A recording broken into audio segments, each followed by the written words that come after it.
say crisis breeds invention. So it's like we shown the elephant can dance. How do we keep the elephant dancing? Because we're all looking for that relief. We've cut corners, we've moved really fast. It's now how do we make that in our way of working? So you asked, how do I feel about speed in 2021? I feel like we've demonstrated we can move fast. Now we're like cracking our ongoing systemic ways of working so that we can lean into those behaviors we exhibited that bypass the system. So it's now actually the system. Another highly intelligent, highly qualified C-suite system, Miss Bracy there, Unilever, talking about how she said crisis creates invention. And I mean, I'm just like, I just want to hear more of those. We got one today. Good. So I guess I get to hear one here in a minute, and we'll introduce her in a second. KG, what's up, man? Man, what's going on? Justin, the lawyer, I just got hit.com, and thank you for having me on. And what's up to all of the family out there? We want to welcome you to the She's the Boss Black Women CEO Development Series put on by I just got hit.com and 97.9 The Box. You are going to learn how to go from self-employment to a business owner. We are going to teach you how to become a CEO of your own company. Plus, I just got hit.com. Justin, the lawyer, he is always constantly taking care of you and hooking you up in the community. You have a chance to win a $20,000 advertisement campaign on 97.9 The Box. That's 20 G's. That's a lot of commercial spots, for a small business. So that's a big deal. Justin, you, just like the state of Texas, you do everything big. Hey, we're trying, man. And, the station's got such a voice. I mean, the platform itself, the Box platform, which is that legacy platform, Magic Box, obviously there, H-Town's original formula for kind of getting out of whatever it is you're in, because I know for me it was, sometimes at night you needed a different type of feeling, and during the day you need a different type. In the morning you need a different type of motivation, and the station's always been there. For now it's delivering, I think, to people, business owners, future business owners and current, hopefully some of the businesses out there that maybe could use a little bit of help. We're giving them some information for that, but then using y'all's platform to get some folks some advertising can only be a good thing. Maybe change some people's revenue numbers in a positive way over the next 6 months, whatever. So I'm excited about that part. How you been, man? How's everything? Man, Justin, I have no complaints. Everything has been amazing. Tapping into who I really am. I've been manifesting things in my life. This is an exclusive because I was told that I can now say this. I am returning for another season of Ready to Love, and that premieres on April 2nd. Thank you, on the Oprah Winfrey Network. And so just gearing up for that. Got a brand new car, manifested that, everything happened. Like things are finally happening for me. Everything that I have worked for up until this moment, I am now reaping the benefits of all of that hard work and dedication and belief. Yes. And, things are happening for me too, which is why I was really glad to hear that this beautiful woman was going to join us again today, because, she's just sort of happened in my life. Like I first met Latoria during Hurricane Harvey, and during this storm, obviously there was a lot of loss and a lot of tremendous loss for many, many people. And we made the decision that we were going to buy a home because so many people had lost their home. When you think about what the home means to somebody, it's where people grow up.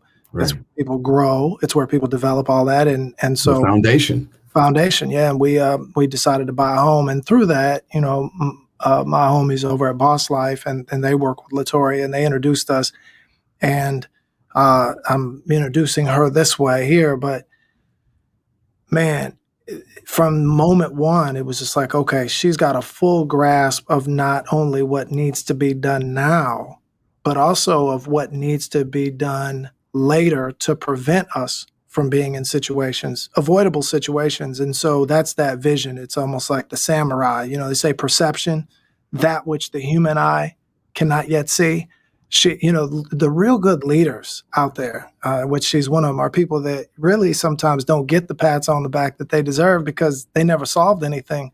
They spent their entire life preventing the problem from happening in the first place. So I'm glad we've got her today to talk to us about go-to-market strategy. And I guess why don't you bring her on, DL?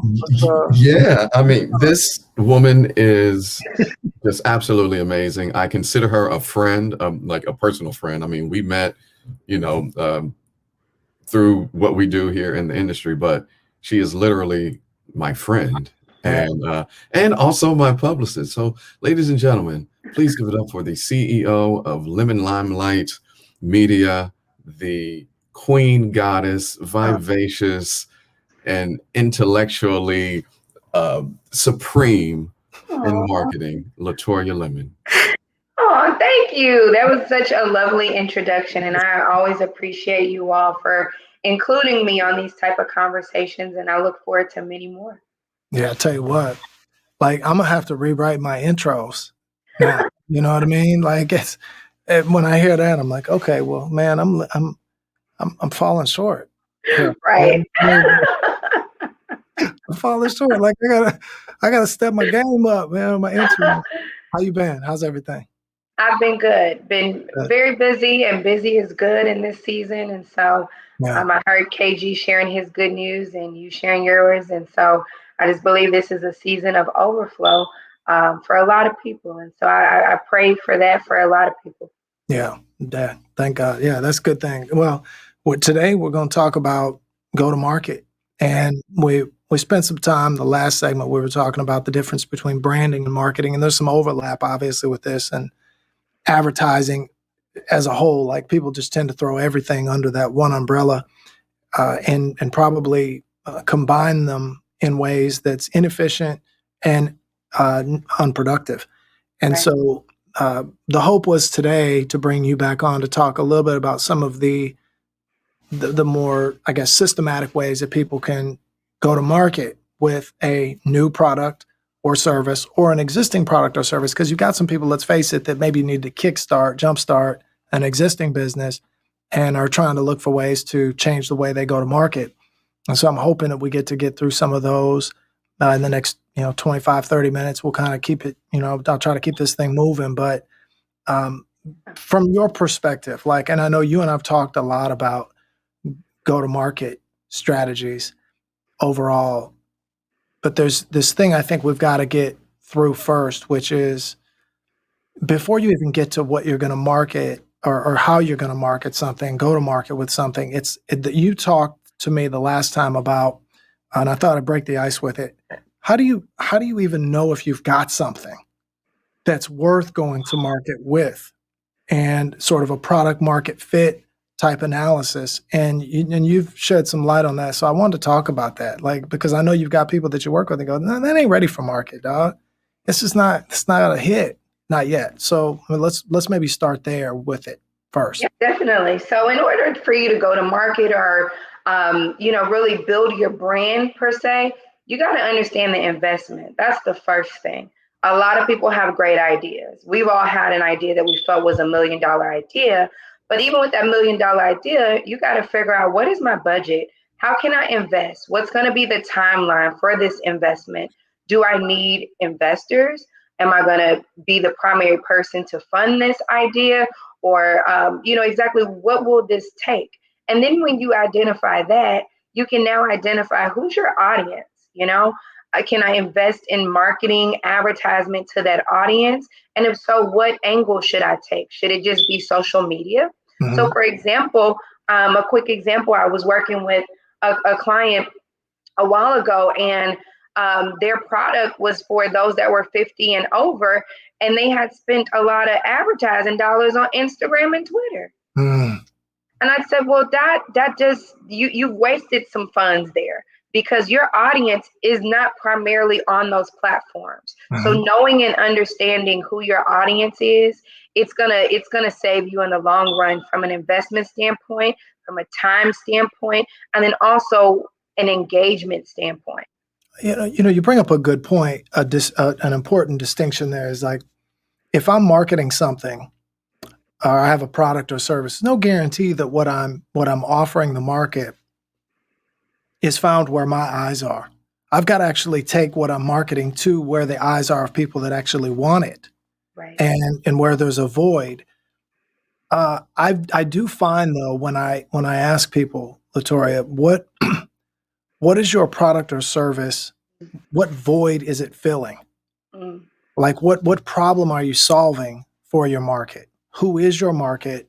And why does your product matter to them? Like what is it that's going to compel them to change behaviors and go in a different direction because of this thing that you're offering? And how do you approach that with your clients? I mean, if they've got an idea that you don't feel like is really, before you even get to where you're going to market it, like how do they, say, okay, no, this is a product market fit for this group of people? Right. And I know you told me one time it was sarcastic, but it's kind of like, hey man, it's Google. Just Google, because I think you said everybody out there thinks they're the first to invent what they invented. And you're like, if you Google it, you'll find that no, it's actually out there. Somebody's already doing that, right? Absolutely. Absolutely. I think we get so small minded from just the areas that we're in. And there's a whole nother world out here. There's a world outside of Texas. There's a world outside of the US. So you doing your research is so, so essential. And a lot of times people have to understand before they are going to support your brand, they have to trust you. So are you trustworthy? Mm-hmm. That's the first question. Are you trustworthy? If Mm-hmm. you can you go to the bank and get a loan? Can you make sure that what you're delivering to the people, they know and understand that, hey, they're not going to give us no janky stuff. Mm-hmm. That has to be something that's understood. That's a part of your first packaging. And granted, if you, let's just say you was janky 20 years ago, so Yeah. you rebranded yourself and now you have more of a polished image where you can reach out to your audience and know and understand, okay, this is the new and improved. We know that we can invest in this. We know that whatever price point this product or service is, we're going to take that step and trust the process within it all. So again, that knowledge and that education and research that's that's everything you need to get jump started. And I think that like maybe sometimes when you say in janky, I love that a term of art, right? Because you and I both know what the hell it is. And when you get janky service or you get a janky product, you're like, that's some janky shit, and so, but I don't think that all business people understand that consumers are smarter than business owners or sellers or marketers give them credit for. And a consumer goes through this, and you have to really, I think, put yourself, again, thinking of janky, you have to put yourself in the position of the buyer. And if I'm a buyer, it's not just what I'm paying for the product, like literally that seeing that charge on my card or Right. seeing that cash leave my wallet. It's not just that. It's Mm-hmm. the experience. I'm paying for the experience, and janky is an experience, and it adds to the cost. So if something's $30 and they go, it's $30, dog. Yeah, but it's janky. So it's Exactly. not $30, it's 48, or it's 50, which Right. makes more than the $35 guy who's not janky. Yeah. And so it's kind of like, I don't know that people really want to address that reality, Right. when you're out there. Now, there's a line though, right? Because when you're talking about us, I think we have this sort of tendency to say, okay, well, if it's a new product or service, I should buy black. I should support black.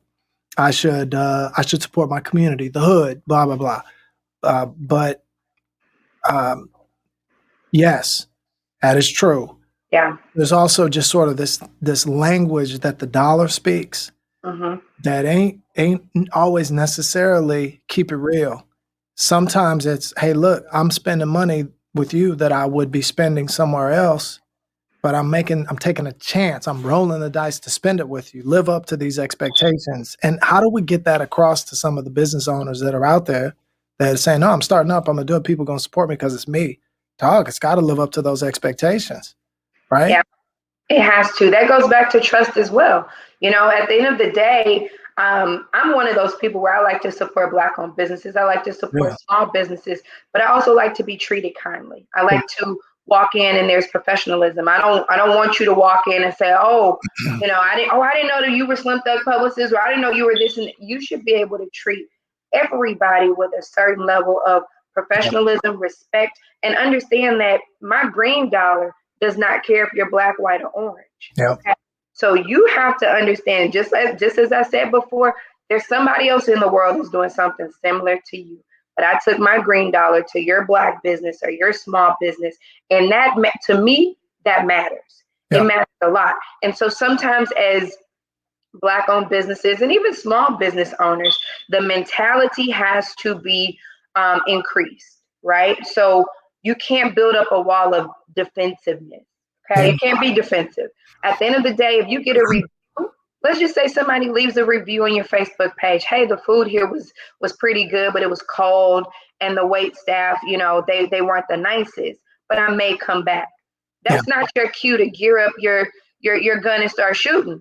Yeah. Like, hey, no, we always have excellent customer service. No.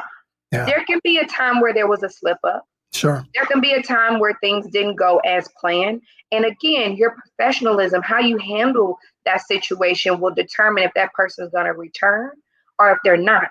And one of your biggest advertisers that you'll ever have in your business are your customers and your clients. Yeah. They're going to tell the story for you in their experience and what happened to them and how it happened. So even if it was a little hiccup and you decide that you're going to go off or whatever, I guarantee you in the world of social media and everything that's going on within 30 or 45 minutes, everybody going to know about that. Somebody's audience going to know that, hey, I went to such and such restaurant. They were rude. I did a video. They went off on me. All of these things. So every business owner needs to identify their humble side, okay?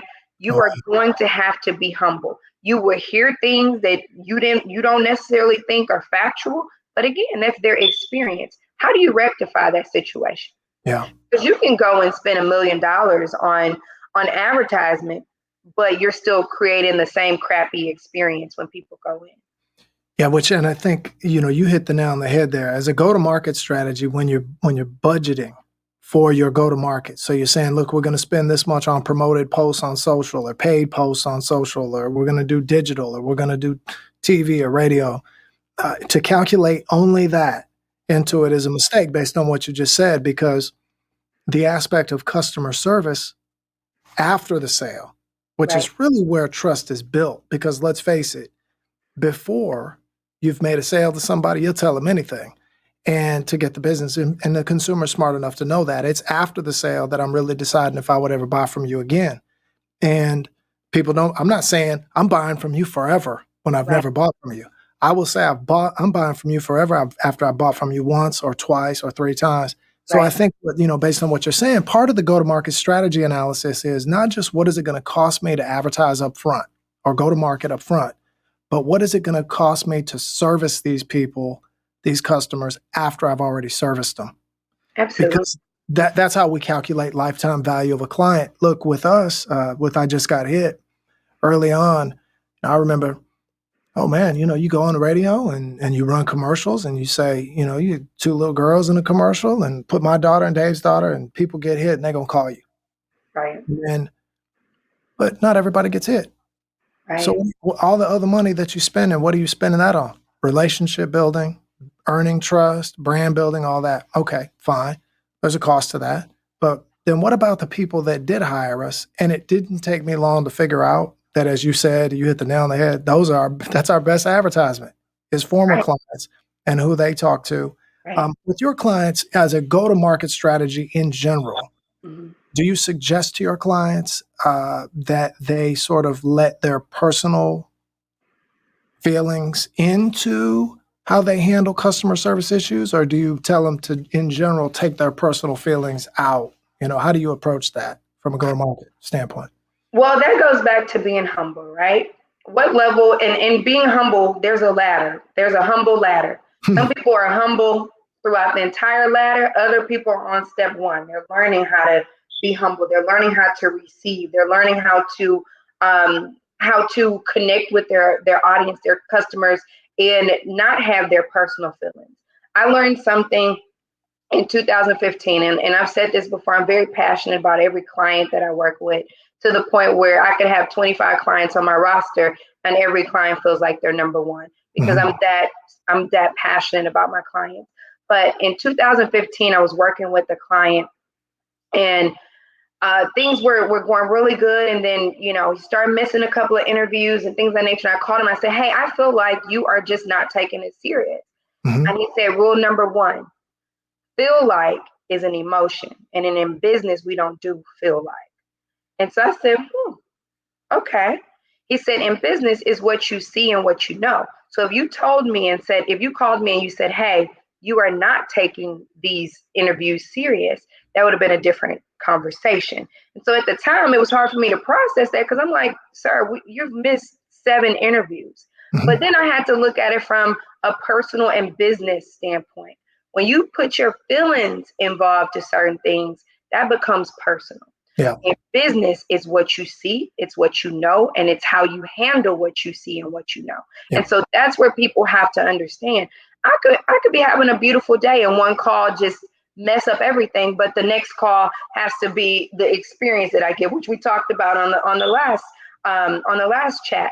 So sometimes your feelings cannot be involved, which sometimes it may feel like, okay, this is not feeling like a human. I'm still a human. But at the end of the day, you have to be able to get that constructive criticism.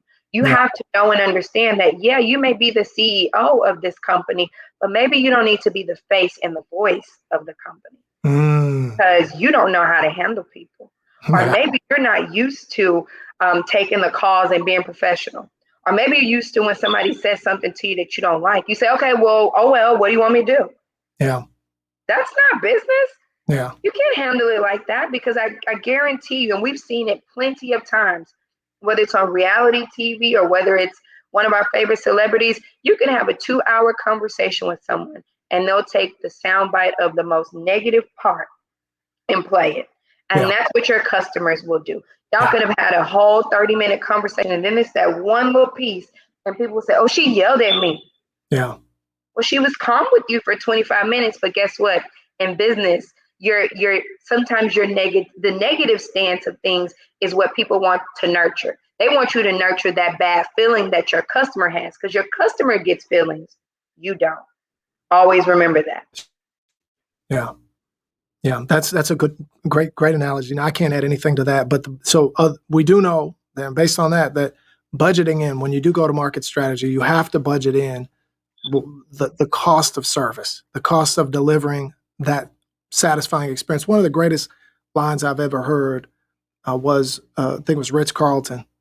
And in a world where everybody says, look, we're tell us what you want, tell us what you need, leave us feedback, all of this. So communicate with us, and we as a company will deliver that to you. Right. Ritz Carlton had this saying where they would say that they were going to exceed your unexpressed expectations. And like that stuck with me. I remembered it forever, because I go, how do you exceed the expectations that somebody hadn't even shared with you? Right. And the only way that I've come to the conclusion, the only way that you could do it is if you anticipate those expectations.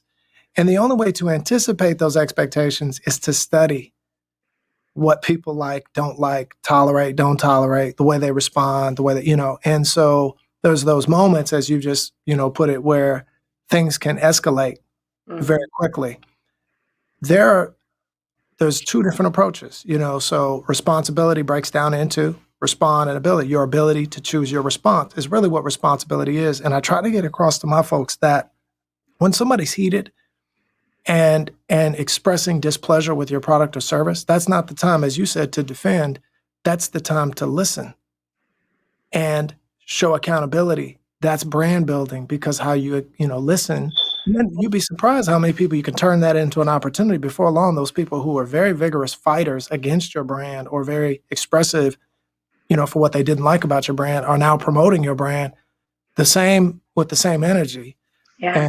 And that's a pretty cool damn thing to happen. I know we've got from a time standpoint, we've got you for only a little while. I want to talk a little bit about competition. Mm-hmm. So as your clients, when they're considering a go-to-market strategy or how they're going to launch something, talk a little bit about sort of what are the things that you want them to consider, or what do you consider as you're looking at the competitive environment out there for them, what they're going to face? Definitely. So when you look at things from a go-to-market strategy perspective, you have to look at your SWOT analysis, right? Mhm. So your strengths, your weaknesses, all the great stuff. But you also have to look at, in order for you to have a strong future, you need to make sure you have a strong team, right? And Mhm. sometimes your team may be 2 or 3 people. Yeah. I would take a strong team of 2 or 3 people versus a strong or a weak team of 100 people, because Yep. it's not the quantity, it's the quality. Yeah. And so a lot of people like to, I don't know where we got this whole thing of I made it and I made it by myself and that's what makes me a boss. That's what's dope about me. It's not dope. Like Yeah. it's not. Yeah. It, it it's not dope at all. There's somewhere down the line you are going to have to say, I'm not an expert with all things related to my brand. Mhm. I'm not. Your brand may be making cookies and you're the best cookie person in the neighborhood, but who's going to do your packaging? Yeah. Have you gotten an LLC? Have you gotten a DBA? Have all of those things? And so it takes making sure you have the right people in place. And maybe your budget may not say, hey, I can bring on, 2 full-time people. Maybe you can only bring on a consultant at a part-time level. Mhm. But having a team brings on structure. Before I actually, and this is a real life story, before I had an actual team, and I started my business fresh out of college, 2 months out of college, and I started in Atlanta. And I used to answer the phone. Of course, Limelight Media. This is Latoria. How can we help you? There was no we. It was just me. It Yeah. was no. Yep. But I knew and understood my vision. And as time began to progress slowly but surely, I started saying, okay, if I want to grow, I need to be able to make this much to at least bring on a seasonal paid intern or to at least bring on a freelancer. And so that's understanding your big vision. When you're going into, just evaluating your brand and looking at the next steps, you must have a short-term goal and a long-term goal. Mhm. Both are not the same. So if your short-term goal is, hey, I just want to make 100,000, your long-term goal should not be, I want to make 100,000, because it's going to seem like $5. Yeah. Now you've Yeah. elevated and you have a staff and you have to pay, and everybody just get paid $500. That's not going to work. Mhm. So Yeah. knowing and understanding, what does this future look like? How can I achieve those goals? How can I make it happen? We talked about it on the last call of making sure you have a business plan. And if you don't have a business plan, at least have your goal sheet, right? Mhm. Know your goal for the quarter, for the year, and so forth. Those are essential things. And then you can look at, okay, if we expand this much in 5 years, my little bakery that was really just in my kitchen, but I said, hey, this is such and such warehouse when I answered the phone, but it was really just my house. Now we've expanded and now we can look at property, storefronts, all of these things, and then you market different. As Mhm. your brand begins to expand, your marketing tactics and even your PR tactics, they become different. They have to, because now you're marketing to a bigger audience. So whereas your advertisement may have just been on radio, now you've grown to where you can hit TV as well. You may be able to hit Essence Magazine, because guess what? Now your small company, your cookie company, now we've figured out a way to deliver. So Yeah. we're going to deliver, we can deliver out of state. And now we're going to need to change up that marketing strategy. So now we reach more people in a variety of areas. Okay. Now it sounds to me like, so, in terms of addressing the competition, you're saying if you've got the right team and y'all do SWOT analysis, that the different strengths coming from the team you apply to the competitive landscape, and that's the way you tackle the competition. Like, because competition's probably got a team as well, right? I mean, I'm assuming Yeah, sometimes, you were obviously, when you started off, just you were somebody's competition. right, You know, right. I tend to look at it like, for whatever reason, uh, I don't care how great the month is. I'm always thinking my competitor's doing something right now to beat me. And that's the way my brain operates. Like, I'm just thinking about, okay, well, how am I going to pay for my mom to be taken care of, when my competition is out there hustling right now and I'm not. Right. And um, I forget who it was, which coach it was, but he said the ninth hour is the one that makes all the difference. By no means. He said everybody works 8 hours a day. Mm-hmm. Everybody. He said, but you start to eliminate some of your competition the ninth hour, because some of those people, their keys was jingling 15 minutes before the clock, it was time to punch out, and they were in the car, 2 minutes before 5, and they were done for the day. And it's the hour that you do between 5 and 6. And he said, and then if you go from 6 and 7, then there's even fewer people, and from 7 to 8. But then coming back to your what you said about team, you realize that over time you can't do all of those hours. You can't. And so you really do need that hour, and that you can spend at home and just kind of downtime, clear your brain, cook a good meal, get an extra hour of sleep, whatever it is, and then it can help you with the competitive landscape out there. I want to talk quickly about like the sales side of things, because as a go-to-market person, and I've always been in sales, and I think you and I took to each other like that because we're quick readers. We kind of have the same bullshit meter on people. And so we got along quickly. Right. But I think that there's a number of people out there that think they're salespeople and they're not. Mm-hmm. Right. And they just don't have yet, that ability to alter themselves to the environment. Because, it's kind of like you're either the grass or you're the wind. And too often they just think, oh, I'm the wind and I'm going to bend the grass, but it don't work that way. Sometimes in sales, the best thing you can do is bend a little bit, and your go-to-market strategy might be I'm going to get into this new environment. If I'm going to learn it, I can't act like I own it. I need to be a little bit more deferential and say, okay, I'm here to listen. So, how do you approach that?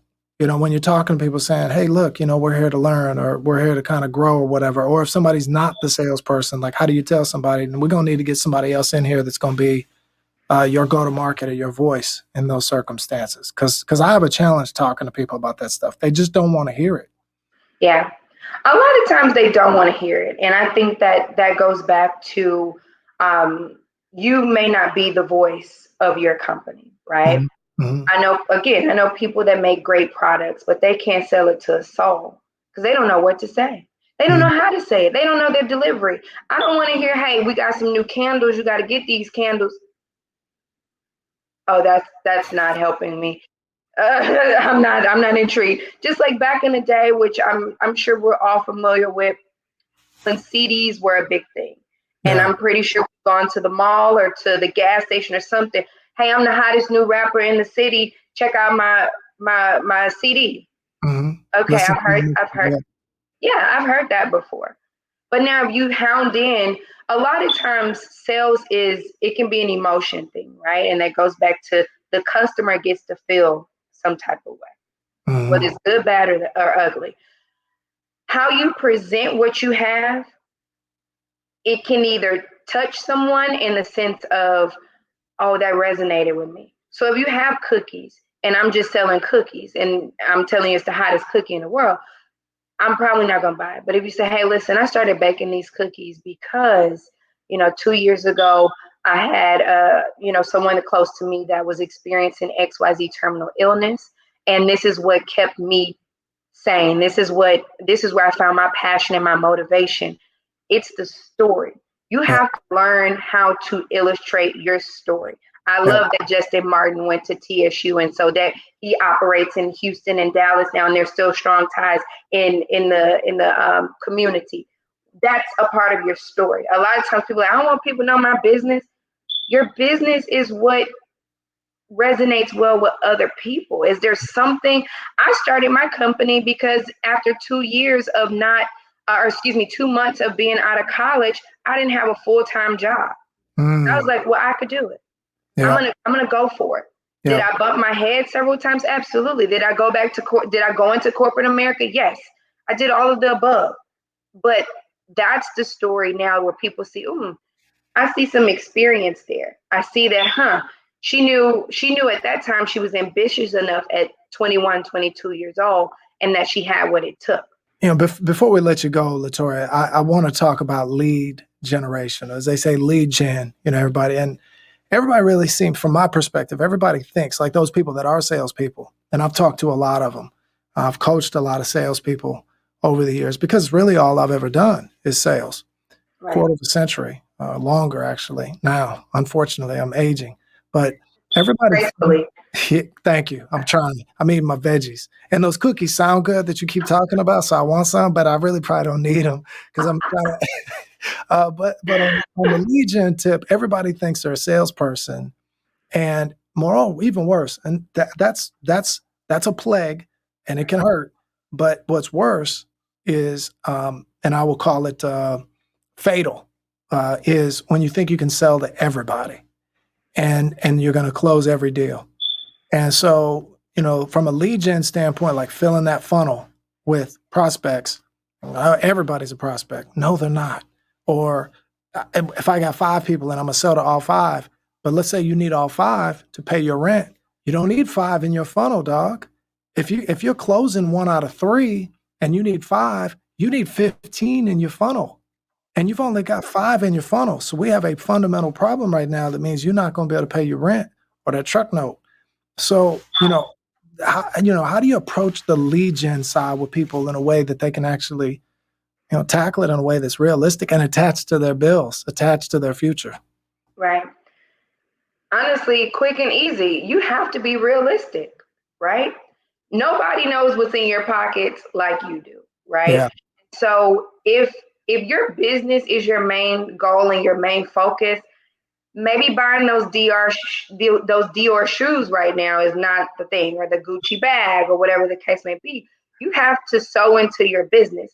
The biggest thing that I've learned and I've seen is that there's a lot of people that want you to sow into their business, but they're not properly sowing into their own business. And that's not good. As a customer or consumer, you can look at something and say, okay, they did this. This is nice. This is good.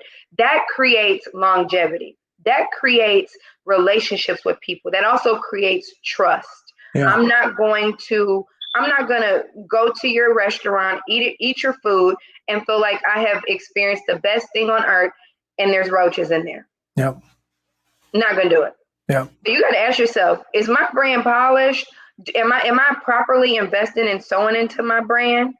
And then another thing that I want people to really, really look at. I know I mentioned that your customers are your biggest advertisers, but I'm going to visit a situation that people don't like to discuss. Your employees and the people that work with you are also your biggest advertisers as well. Yeah. If you don't know how to treat them, that becomes a trickle effect. Leadership is what your legacy should be about. Yeah. Again, if you feel like, hey, I got the product, but I don't have the voice and I don't have, what it takes to be the face of the brand, know your role. Your role just may be founder, Yeah. CEO, and then you have someone else that can speak on behalf of your brand. So again, ask yourself, how am I sowing into my brand? How can I continue to sow into my brand? A lot of times we want to look like we got it before we got it. And I know the whole term, fake it till you make it. No, I don't like that. The reason being is because so many people are faking it till they make it, to where they're going broke in the process and they no longer have the investment to even make it. Yeah. That's not cool. And the problem comes in. Look, and I'm in some respects, I can say I'm fine with fake it till you make it. The problem is you were never supposed to feel good faking it. Right. And we now have this, mentality now that sort of is like, no, I feel good. I'm faking it till I make it. No, dog, you was never supposed to feel good. You're faking it. That's the whole point. You're a fake. So I don't have a problem with you doing it, but you need to be looking in the mirror disappointed every single day. And then charged up about being in a position to not have to fake it anymore, that when you make it. But if you feel the same, whether you're faking it or making it, you're never going to make it. The whole purpose of it was for the people out there. They were the ones that were supposed to, you were supposed to be pulling the wool over their eyes, but you started pulling the wool over your own damn eyes. And I think socials probably contributed to that because, in this day and age, obviously you can get a compliment for starting a company. You ain't sold shit. Not one sale, but all of a sudden, oh, won't he do it? And proud of you. Yeah, you done made away. Yeah, not necessarily, dog. Let's see. So there's got to get comfortable in the fakeness, please. Yeah. If you're gonna fake it till you make it, understand that's supposed to be a temporary thing. Yeah. That's not supposed to be long term. Yeah. And if you fake this so much to where your audience, your customer, your client, or whatever, they feel like he's just fake, he's a fraud, you're gonna lose business from that, not gain it. Yeah, that's funny. That's funny. Now that you say it that way, I'm thinking about it going, how many people are actually continuing to like this stuff and then and not really building people, because that whole thing is telling people what they want to hear Yeah. and leaving them the same when you should be telling them what they need to hear and changing them. And maybe Yeah. you need to be saying, you old fake, you know. Listen, Shit. right. That goes back to the humble ladder. Be Yeah. humble enough for you to hear that that's fake. That's not cool. Yeah. We gotta learn to get checked. I've been checked many times, and I literally appreciate it. That's When it. you have a mentor, when you have people say, that's not, because sometimes you can't see. You're not a walking mirror to what you're doing, how you're doing it. So sometimes you need to hear that feedback. You need to know and understand, wait a minute, this ain't it. Yep. And then take it from there. Don't walk into situations, as I said before, thinking you're an expert at everything. Social media has created an illusion. We're able to see probably 10 minutes, if that, of someone's day. And we're like, oh my God. For example, and then I could stay a little bit longer. I could stay a few more minutes. All right. I was looking. Look, I ain't gonna tell you gotta go. I know you're not. We could talk all day, but I was looking at a post on the Shade Room the other day, and it was a really well known celebrity, and she was taking her two kids, or no, her and her two kids were doing a TikTok, so they were doing a little Junebug challenge. Okay. Yeah. And so I was reading the comments, and people were like, "Oh, she's such a fantastic mother," and "Oh, she loves those kids with all her heart." And in my mind, I'm like, did they just watch 50 seconds of her life and they concluded this? That's it. That's it. And that's the illusion. Guys, we cannot create such an illusion to where we are now blind in our own self. That can't be it. Like, you can't have a brand and you're so blinded because you've created this perception and this persona to where you can't even live up to it. So sometimes that's where the disappointment comes from, because it's like, hey, I've been following you. I thought I thought your brand was great, and I thought you were leaving this legacy, and you come up with this amazing product and service, and then I get here, and now my expectation is so down because everything that you've said was faking it. Yeah, I years ago I put something up and said, it would be what a different world it would be if all these young cats their Instagram handle or social media handle was their bank account balance and not that handle. It was their actual bank balance, and how different everybody would view them, and how much more motivation it would be for them to actually change the balance. And but we're able to create this, like you say, it's sort of it's a mirage. And because you can fake success and feel successful, you now no longer need to be successful. And as you know, I remember we used to go to the club when we was little, or we'd try to go out or whatever, and you would have to get all the way out of the house, get into the car, drive all the way to the club, and get in to the front door and be inside before you knew if you were sharp. Now you can take a picture from your restroom, and you're sharp, because you get all these likes and everybody telling you, and you don't even have to go anywhere. And so it's just sort of this world of I want. It's not I want to do better. Right. I want to feel better. And as long as I feel better, it doesn't matter whether I did better or not. I feel better, and that's it.